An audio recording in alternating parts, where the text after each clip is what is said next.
Уже месяц, как из Нижнего Бестяха курсирует беспересадочный вагон по железной дороге до Благовещенска. Компания «Железные дороги Якутии» ввела систему интермодальных перевозок по единому билету. Вот что говорят об этом организаторы и сами пассажиры.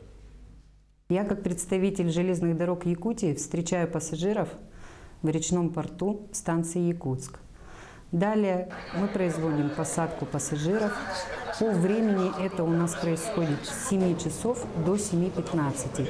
Далее на теплоходе мы следуем до правого берега реки Лена и прибываем на берег Нижний Бестях, где нас уже ожидают пассажирские автобусы, которыми мы перевозим людей к железнодорожному вокзалу Нижний Бестях.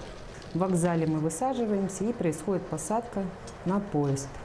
По финансовым мерам это дешевле, чем авиа. И вот детям именно вот скидка получается, там до города Благовещенск там у них получается всего 2000 рублей.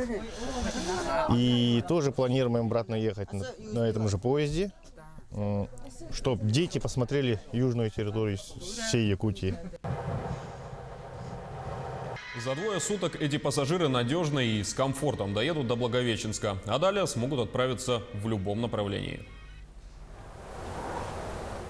Я пассажирка поезда по маршруту Чульман-Нижний Бестях до Якутска.